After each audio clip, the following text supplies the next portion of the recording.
Hello. That's what happens when I say hello.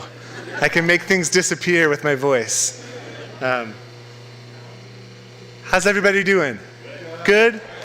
Thank you for a round of applause. Welcome to the Tucson Humanities Festival signature program with Tracy K. Smith, which deserves another round of applause. So thank you. It's a big honor to be here tonight. My name's Tyler, and I work as the executive director at the Poetry Center here on campus. When we have readings where we overfill our space, we move to this one. So you all win the prize for finding where the reading was tonight. Thanks for finding your way to this spot. We're glad you're here, and we're glad you're here with us.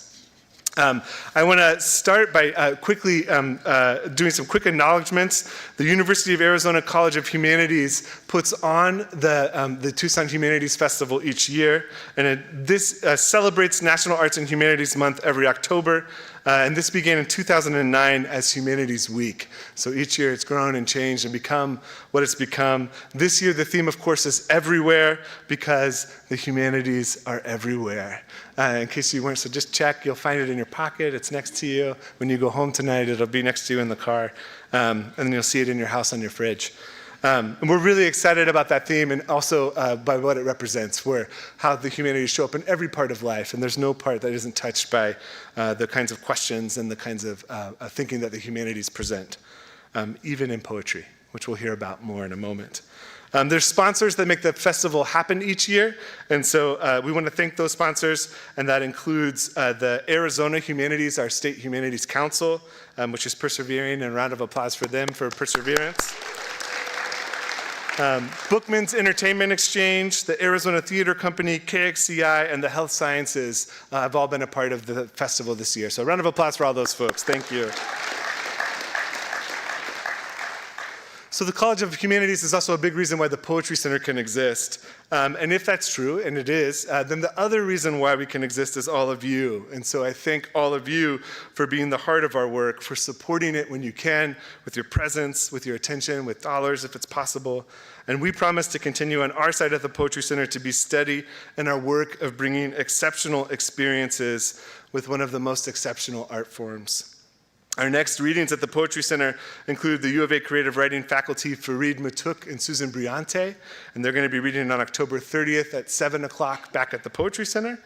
And then after that, we'll have our annual Works in Translation reading with Karen Emmerich, she translates from the Greek, but also does a lot of theoretical work around the art and act of translation. And she will be here also as the keynote for the American Literary Translators Association Conference. How many of you know about ALTA? Some of you do? Okay, good. If you don't, here's a quick thumbnail sketch. It's a conference that brings basically everyone who's doing translation in the country together for a conference, and this year it's in Tucson. So imagine 500 translators, every kind of language, poems, stories, moving in and out of those languages, becoming more possible, more available to more people and more readers. That will all be happening November 6th, 7th, 8th, 9th. Karen's reading will be at the Poetry Center on the 6th, and she'll also do the keynote as part of the proceedings for the conference. So the 6th, that's at 7 o'clock at the Poetry Center. The 30th, that's at 7 o'clock at the Poetry Center. There are also two wonderful tours that you can avail yourselves of, and these are Dream History Tours of Tucson. And they are offered by the poet Matthias Svalina. And so if you had a chance to see Matthias read earlier this month, you know what you're in for. These tours, I promise, will be like none other that you've had, and they're wonderful. And if you can, they're sort of a hybrid of the real and imagined tour of a place. And so one leaves this Saturday from 11 o'clock at the Poetry Center. All you need to do is come. They're free. Good shoes are recommended. It's about a mile and a half walk. Bring some water, maybe bring a hat. And then on November 1st, the tour will leave from Mocha, Tucson at 11 a.m. And I hope you'll come. They're truly wonderful experiences. So come and join us. We're going to skip a question and answer tonight, but we're absolutely thrilled that we'll be launching Tracy's newest book here in Tucson, which is Fearless, Poetry in Perilous Times. We are incredibly lucky. We had a great collaboration with Norton Press. And so this book is here early. It comes out in November, but we've got it here in Tucson first. And so I encourage you to find that book afterwards back in the back where the bookstore is selling books. Some of Tracy's other books and works are back there too, and she'll be happy to sign those. And that line will form this way and come up over here at the signing table here. So buy your books there, come up this way, and we can get those books signed, and you can spend some time talking to Tracy there too. A year ago, responding to an interview at Harvard's Radcliffe Institute after a talk there on the notion of poetry as a kind of philosophy for being, Tracy remarked about often getting questions like this: does poetry matter? Or why does poetry matter? And Tracy's response floored me. And you have the script if you have one of the little postcards that's on your seat. And she said back, does mystery matter? Does awe matter? Does courage matter?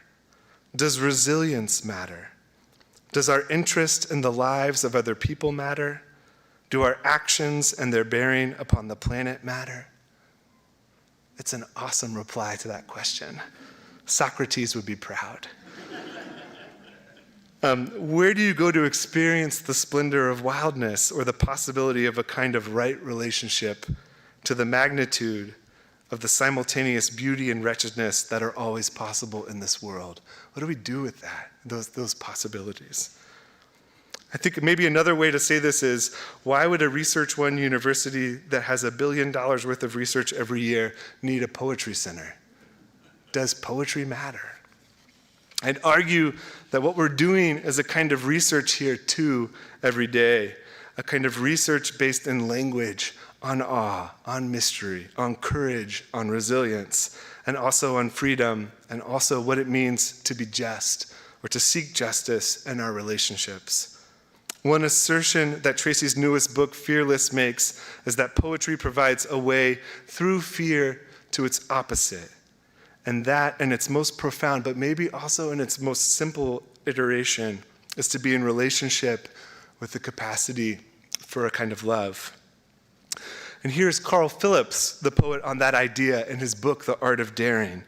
He says, a poem, whether we're reading one or writing one, more actively grapples with, refines, and embodies experience. The experience of choosing, rather than to pass through the world, to instead take into ourselves the world with all its sometimes brutalities, sometimes joy. This taking in of the world is a kind of loving, a sustenance. Never mind that it might not save us. Every poem is somewhere both a form and an act of love. This is the orientation to the world I feel most readily when reading across Tracy's remarkable work, including her 5 poetry collections, the most recent of which is Such Color, her new and selected poems, her memoir, and now with the publication of Fearless, the 2 books of nonfiction. In Fearless, she describes the stakes of a lyric poem and what it makes possible, a kind of deeper relationship based in our openness to the possibilities of language beyond the transactional spaces that otherwise fill up our days. The poet Charles Simic has said that lyric poems perpetuate the oldest values on earth. So perhaps that's what we're also doing at the Poetry Center, maintaining an archive of our oldest and most durable ethics. That you matter and that I do too, and the fundamental stakes of a lyric poem, and we have to keep reckoning with that, exciting and possibility-rich, like our lives depend on it, because they do. I could keep quoting Tracy, or we could also just ask her to come up here and share with us herself. Thank you for being here tonight, for choosing awe, choosing mystery, choosing courage, choosing resilience, and most of all, choosing each other. You've made a great choice. Please help me welcome Tracy K. Smith to Tucson.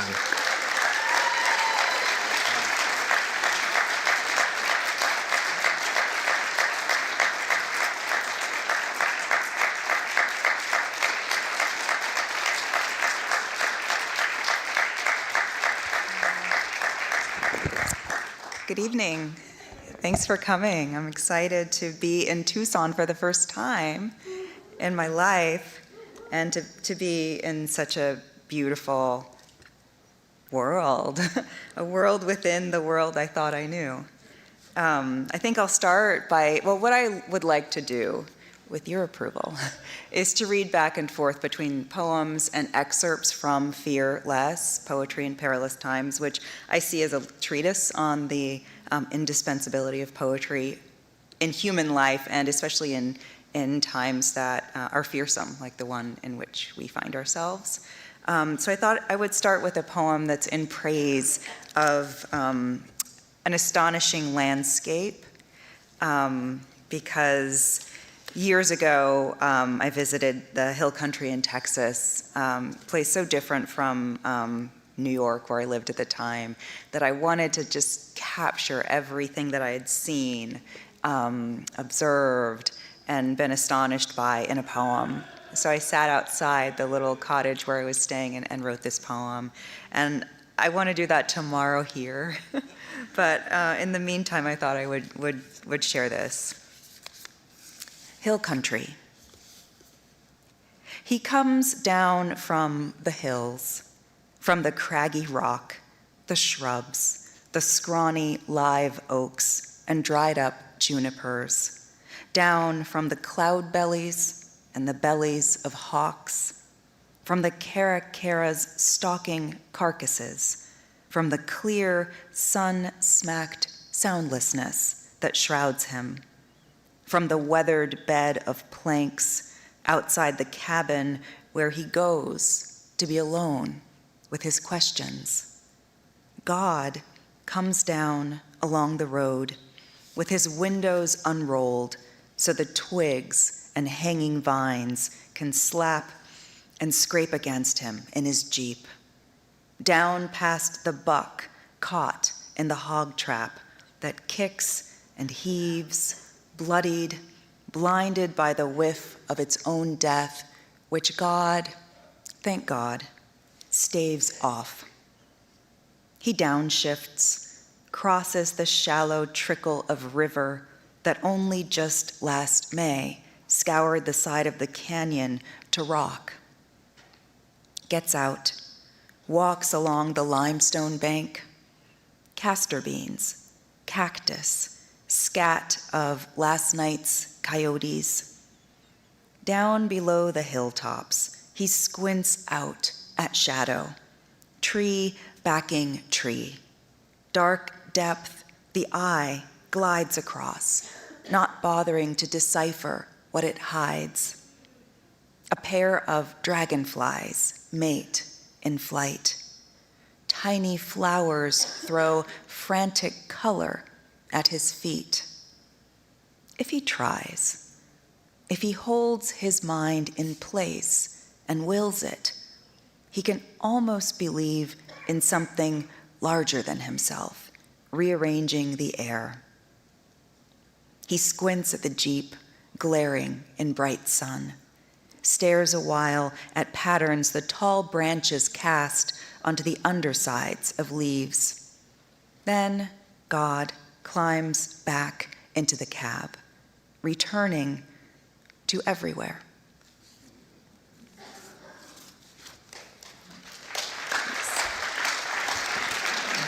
Thank you. In 2018, I gave a lecture at the Library of Congress called Staying Human, Poetry in the Age of Technology. And it was a talk that had to do with the effects of technology, the vocabulary of technology, the habits, and the shift in attention that our phones and social media are kind of fostering. And in many ways, it was an homage to George Orwell's wonderful essay, Politics in the English Language, in which he argues that, the downward cycle of dead language, false, misleading language, inaccurate language has an effect upon our thought process, which also spirals or cycles downward, but that the reverse is also true. And I was encouraged to think about expanding that lecture into a book a couple of years later. And then it finally came time for me to sit down and try and write that book, and I realized our relationship to technology is so much farther along than it was just 7 years ago. And I was no longer willing, honestly, to research a book like that or to submit to writing one that grapples with arguing against the value of centering such patterns. But I thought that technology is but one delivery system of a larger set of values, priorities, and I wanted to think about poetry as an intervention or a response to those things. And so that's what this book becomes. And I also had a wonderful time in the laureateship, traveling to small communities and meeting with people, many of whom said to me, I don't know anything about poetry. I don't know if I like poetry. I'm afraid of it. And yet who would sit in rooms like these and read poems with me by other living American poets, and then answer the one question that I would only ever ask, which was, what do you notice? Because I really wanted to assure people that you already have what it takes to have a fruitful encounter with a poem, simply by listening and allowing yourself to become aware of what the poem calls to mind, what it activates in your body, in your memory, and what questions and even sometimes wishes poems activate. And this book kind of emerges out of that realization that we have so much to say to one another, even across the kinds of distance or difference that we're often persuaded to imagine are, unbridgeable. And so it's also a way of saying poetry might have a really wonderful effect on our understanding of our participation in this vulnerable democracy. I'll read a little bit from the opening chapter of the book, which is called "A Poem is a Tool for Careful Listening." Throughout my reading life, poems have greeted me with what feels like urgent compassion. When I'm lost or afraid, the speakers of poems assure me that my feelings are nothing to hide from or deny. Indeed, that vulnerability, uncertainty, and even desperation are not only signs of life, but tools for moving forward toward courage, hope, and purpose. When I'm confident in my convictions, poems alert me to complexities I've failed or been unwilling to regard. And like the best of friends, somehow the poems I've loved for years manage to keep evolving, meeting me where I am, and then, how do they do it?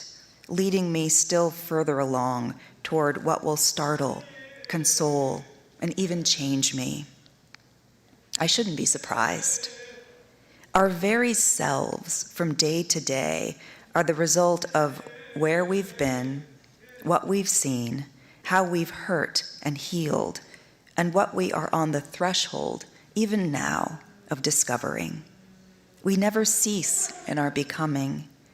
Neither does this art form, this confidant, this tool designed to remind us how it feels and why it matters to love, to remember, to ache, to fear, to be astonished by what our minds can make and what our spirits can withstand.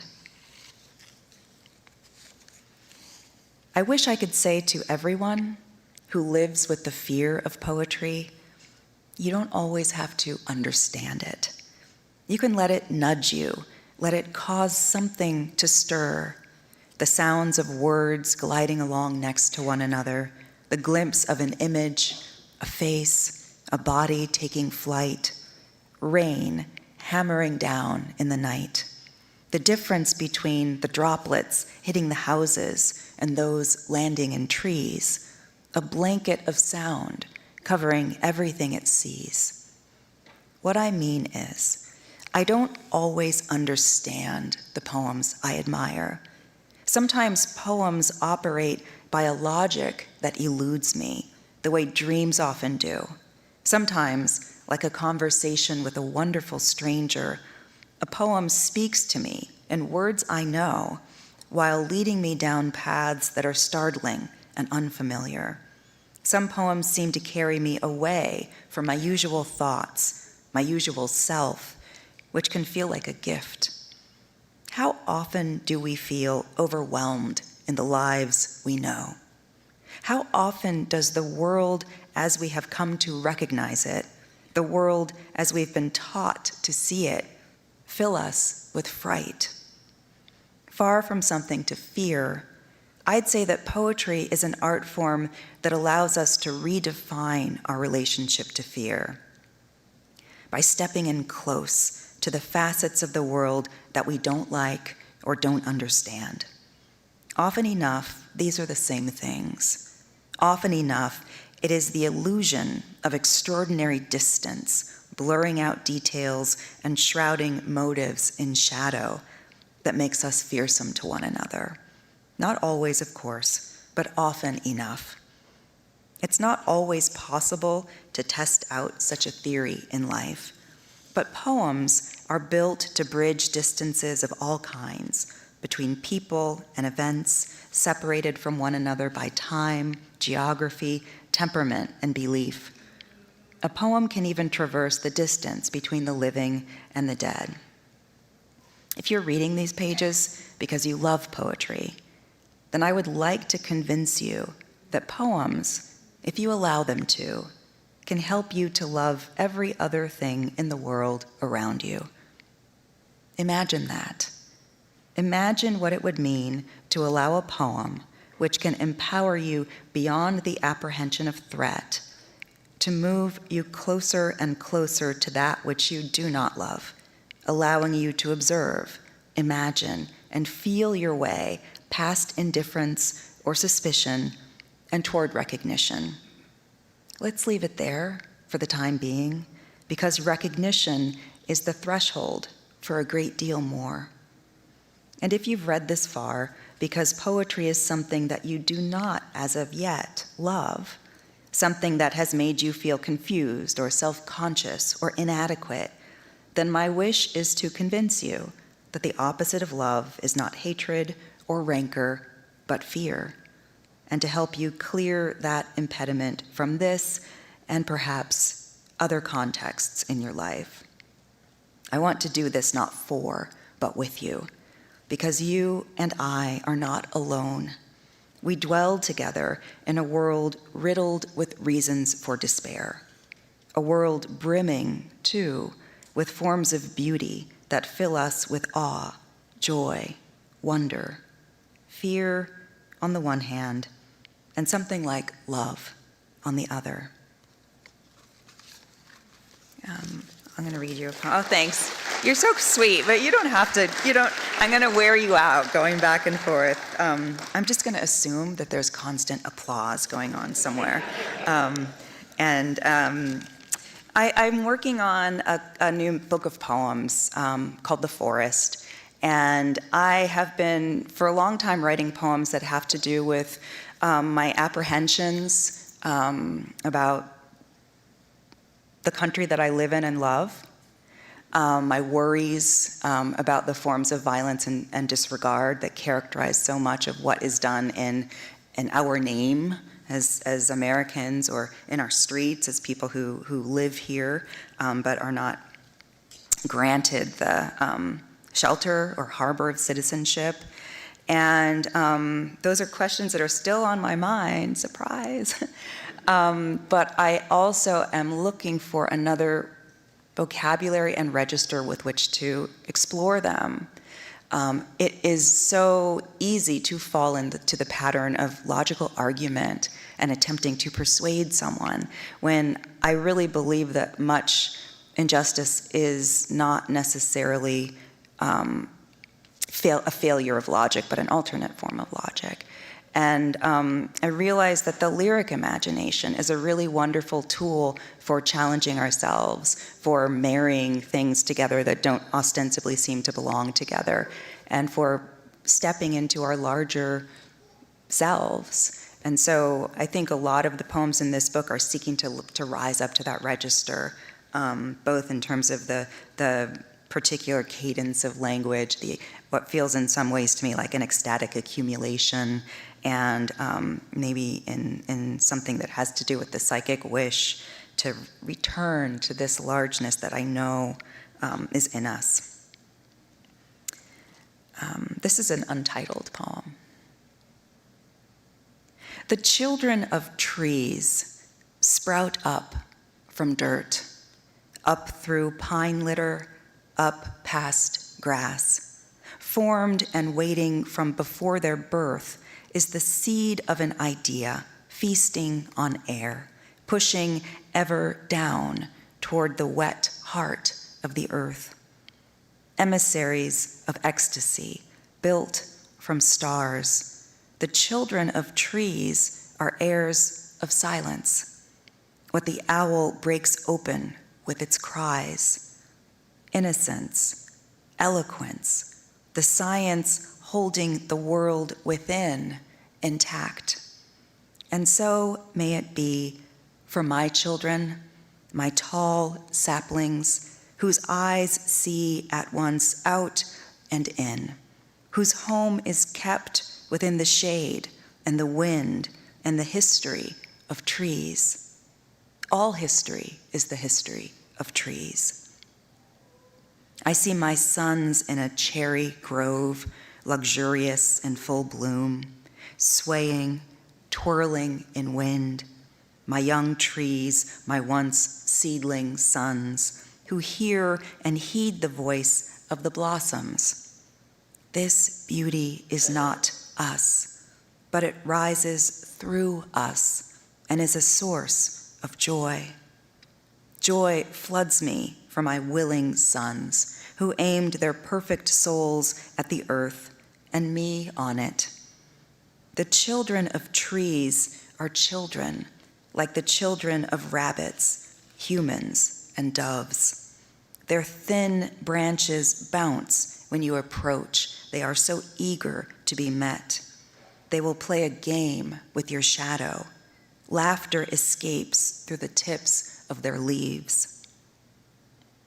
It pains me to remember the summer a young cousin took an axe to the maple sapling my father grew from a seed. He must have stood there for a moment before going to find a weapon. And for that little while, did the tree trust him? Is this why my sons cry easily, and why their tears seem to leap from their eyes like rain rushing to quench, to heal the earth? Their sister sat cradled in the arms of a young bearberry tree, books and trading cards nestled in its crook. Lithe and straight-backed as a sapling, shoeless and sure-footed, my daughter taught me to stride fearless over the pachysandra, despite slugs, despite slick, moss-covered rocks, gaze fixed on the sunlight dancing on far flickering leaves. My children, my forest, I am afraid to tell you, but must, about the men, once saplings themselves, who have gone off looking for axes. They will be back soon, and oh, my children, they too reject the distinction between children and trees.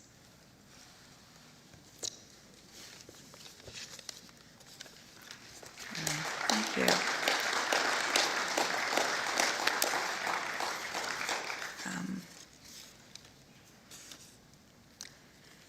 Sometimes I talk to people who are new readers of poetry, and they really want to know, like, how are they what is the authorized way to read or receive a poem, and what happens if in a reading my mind starts wandering because of something the poet says, and I'm reliving a memory and processing a thought, and the poem keeps going, and my response is, yes, you're in the right place. That's the beautiful, like multifaceted operation that poems activate for us, and we get better and better at being in all of those places at once. So this is a little passage, a couple of nearby passages from a chapter called Falling Awake. Let's see what the subtitle of that chapter is. Falling Awake, Poetry and the Work of the Unconscious. To engage with a poem is an active, even a creative pursuit. The narrative or dramatic situation swells around you, gathering you up in the poem's emotional weather. You see and feel the effects of images. You pay close attention to the ways verbs serve to animate and characterize the scene. You surrender to the language-made music, binding these and other things into the unity of the poem. And even as you do all of this, to participate fully in the world of the poem, you're also using the poem as a means of moving toward other ranges of experience. What you remember, what you feel, what you recognize from elsewhere.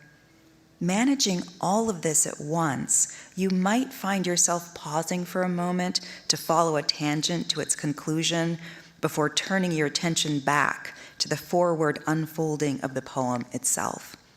All of this is productive. All of this affirms that the experience of reading is, ideally, an act of co-activation, even of co-creation, a matter of feeling, thinking, and harmonizing across space and time with another human whose proxy is the poem itself. What I am describing isn't simply a literary operation.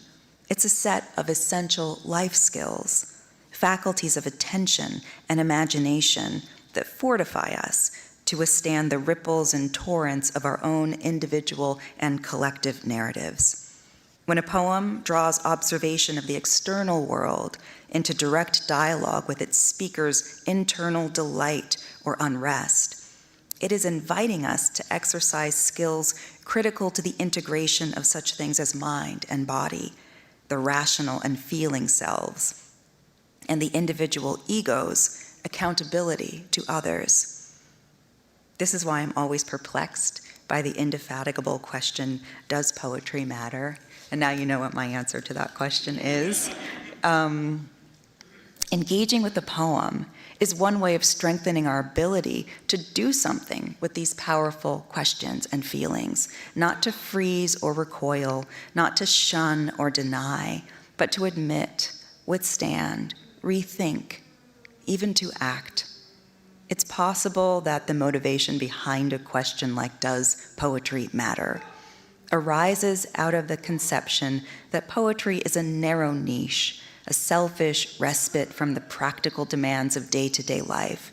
But to care about poetry is to listen in earnest to another person's testimony and to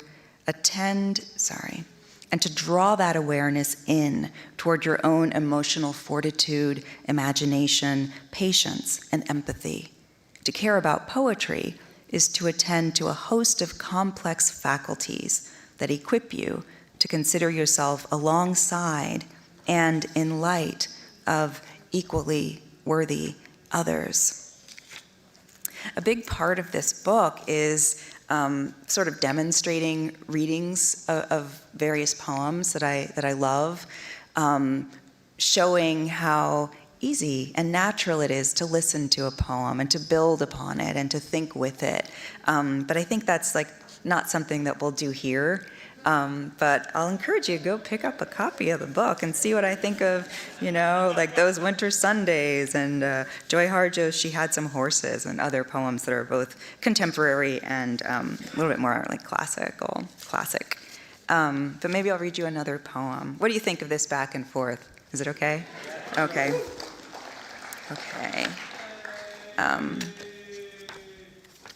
Yay. Thank you. This is another untitled poem from that cycle. I think actually it's going to be published soon with the title, A Season in the Dark. A short sonnet. A stone-faced man sits in a folding chair at the edge of his lawn. He's facing out toward the street where the threat awaits. He glares at me as if I am the threat, or the promise of the war he will be forced to wage, the war he has been promised to win.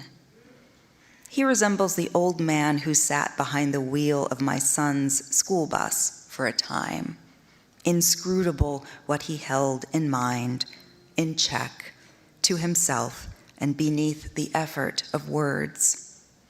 Everyone is a slick seed dropped in the earth and left for a season in the dark. I want to tell him, sleep well, brother.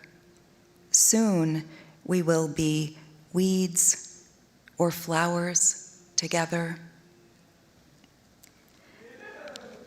I was talking with some of the wonderful students here this morning and saying something I'm beginning to understand that poems help us to do when we write them, but also I believe when we read them, which is to go back and look at something that happened, or even something that could have happened, and to move beyond the initial reaction of conflict or victimhood, and to regard it with a kind of understanding.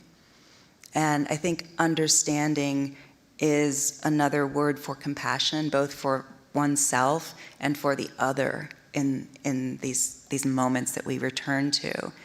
And I think it's a way, I want to believe that is a way of healing the past, even the immediate past, and bringing some of the clarity and the generosity from that healing into the present and into the future.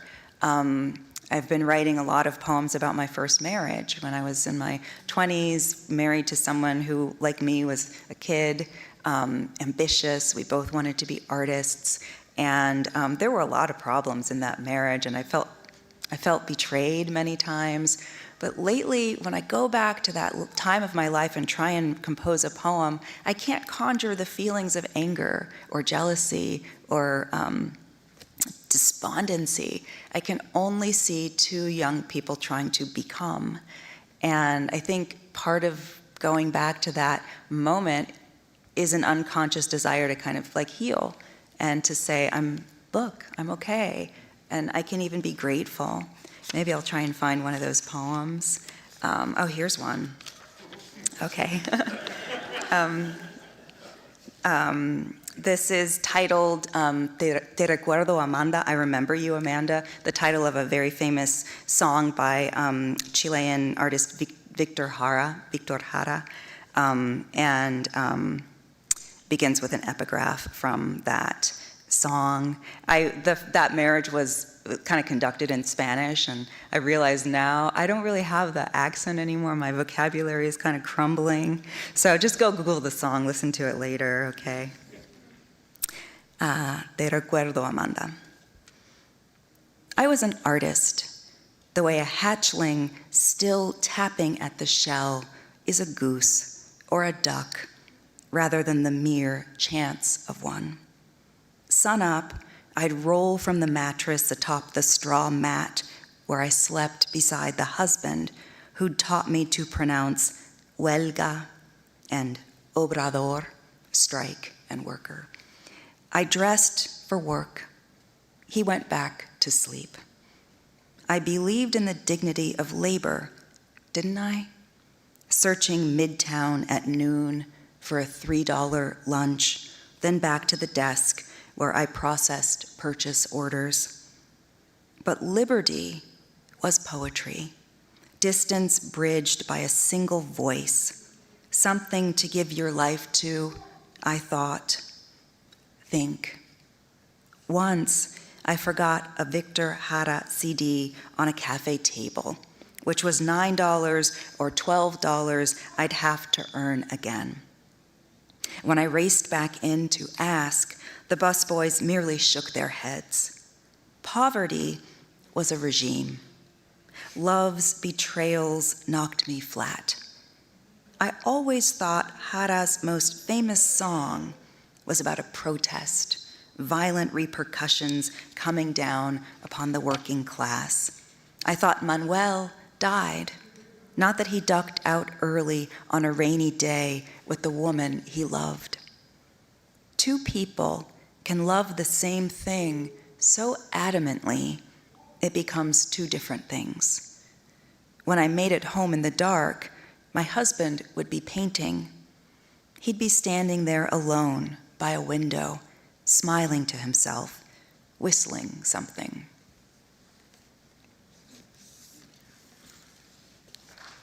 Thank you.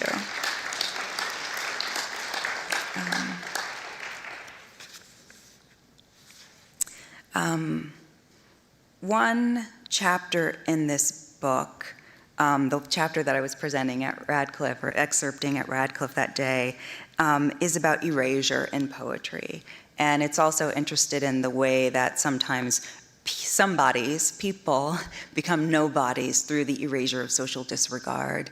And so it's a chapter that moves between poems and also some historic letters or historical letters that enslaved people wrote to Abraham Lincoln. And I think those letters and the hope that is attached to them really demonstrates the hope of every poem to meet a willing and receptive reader or listener. But maybe I'll read you a little bit from this chapter, and just from the end, a poem of my own, which I kind of gloss the experience of writing. Erasure in poetry is a method of deliberately redacting an existing text in order to uncover alternate meanings. It is a means of making visible that which lies buried within the field of a familiar text. But that's only part of the undertaking. By a further tilt of the imagination, the practice of erasure asks us to conceive of that which remains as yet unimagined in the field of what passes for common reality, that which we have mistaken in our haste or our arrogance for nothing and for nobody. In inviting readers to look more closely at or listen more intently to what has been overlooked, taken for granted, or accepted without question, erasure is a way of countering the everyday negations that render people, all of them unique and essential on the human plane, insignificant in the scheme of power. The redaction of an existing text unburies unexpected testimony and delivers it to those whose experience it affirms or corroborates, while also making it legible, even undeniable, to those who don't operate at the frequency of nobodiness, and to whom it may, therefore, be news. The challenge of writing a poem in this way is to listen to or with the given text while remaining free of a predetermined agenda, to allow the text itself to alert you to fresh insights, useful counterpoints, and uncanny parallels. As a writer who has worked in this very mode, I always tell myself that if I approach the originating text looking merely to criticize or dress down its author or originally intended audience, I will discover nothing but my own ego, balanced as it were atop its high horse, and the poem will fail. But if I can go gently, attentively, and trust that language and time can work together to unburden any text from the original intent for which it may have been written, then I might trust that other forms of clarity can be liberated to reveal themselves. And I go on to talk a little bit about, thank you. I go on to talk a little bit about the process of writing a poem called Declaration, which is an erasure of the Declaration of Independence. I had been struggling with a poem about Thomas Jefferson, and I thought maybe if I just visited that text, that familiar text again, I could glean something in his voice among the other authors of the document and figure out what was hamstringing me in this sonnet. I had published but knew wasn't really right. And so I sat down with the Declaration of Independence, and I listen to it in the way I would listen to a poem. So I was leaning into the voice or voices on the page. I was trusting that I was welcome to do so, even though what I know about history tells me that that's probably not what the Founding Fathers would have thought. And things began to leap out at me that I had never noticed before when I read it in school or memorized parts of it in school. And that was the uncanny and undeniable parallels between, the Founding Fathers' grievance against England as a colonial presence and the grievances that African Americans have raised in this country for centuries in a plea for a full portion of citizenship and the promise of democracy. And it felt like Jefferson was willing finally, in whatever form he now is, out of the density of that one life and its one set of goals, to say, this is what you're looking for. It's here. Go ahead, use it. And I love that idea because what it means is there's a collaboration that's happening. There's an ideal kind of exchange that's possible in language, outside of personality, outside of the pressure of whatever the argument or the scheme is that sets so many texts in motion. And maybe these living documents actually still have life force and agency to be heard differently and as is necessary for many of us. So this is the poem, the erasure that came out of it. Declaration. He has sent hither swarms of officers to harass our people. He has plundered our, ravaged our, destroyed the lives of our, taking away our, abolishing our most valuable, and altering fundamentally the forms of our. In every stage of these oppressions, we have petitioned for redress in the most humble terms. Our repeated petitions have been answered only by repeated injury. We have reminded them of the circumstances of our emigration and settlement here, taken captive on the high seas to bear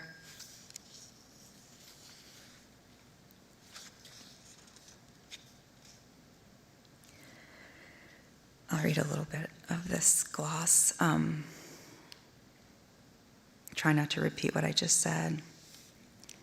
Well, it's a poem that's full of these em dashes, and they gesture toward conclusions of statements that have been removed, and I think open up or invite a reader to populate them with what we know about history and what we know about life or humanity. The dash, let's see, one line that startled me as the poem was being composed is, and altering fundamentally the forms of our, which my ear involuntarily completed with families. But the dash also insists that there is always another answer, another layer of evidence and possibility willing to lend itself to each of these gestures.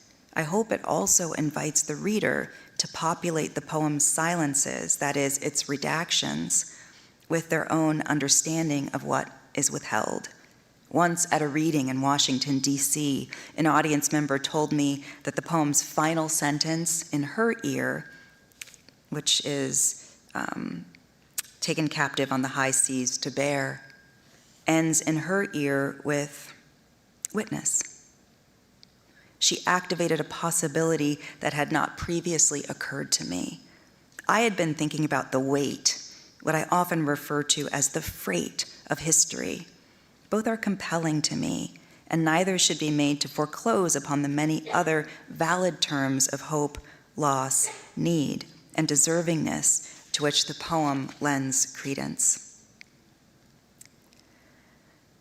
The unburdening of any, sorry, this is my first time doing this Frankenstein thing, but I think there's more operating as well, though I can never prove it. I believe that an equation must exist in which language plus time equals clarity, the unburdening of any text from the rigidity of its original purpose or intention. And so Jefferson, wherever and whatever he now is, perhaps a soul in a different kind of life or a form of energy at work in the universe, is able to see the larger or farther flung truths to which his once ago voice might now be freed to apply. Accordingly, his words drift forward, reconfiguring themselves to be of use to new purposes. If it is possible, even simply to imagine that such a form of regard exists, should it not have some bearing upon what we might be allowed to expect for and from ourselves?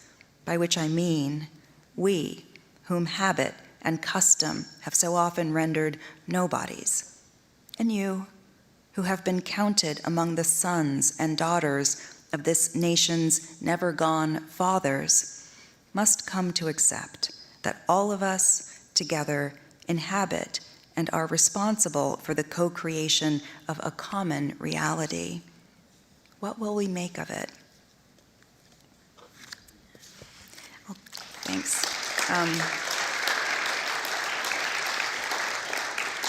I'll close with one last poem, and I'll be excited to visit with you in the signing. Sometimes I dream of a steep hill dotted with trees where we, but who do I mean by we, will one day find ourselves sitting, staring out onto evidence of the end. It won't be sad. Nothing will have ended but what had already revealed itself to be insufficient. Small fires will burn, mounds of ember and ash. I keep trying to touch the name of the feeling that will have settled in our bodies by then, after knowledge and regret, after hope and steadier, more certain because more honest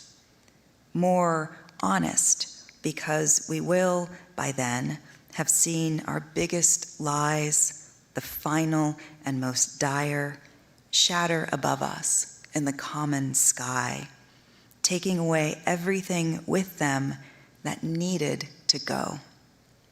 I see us there on the hill. Who do I mean by us? Some combing fingers through the long tufts of grass, others leaning back on our hands or hugging our own bent knees, watching in the same direction, out and down upon the passive distance. All of us, all, I guess, nothing remaining to battle over, nothing to hide, no rewards for what we've long prized. I see us astonished, finally, and each differently. Some of the forest of us at home in the silence, others talking softly in our original voices. Thank you. Thanks so much.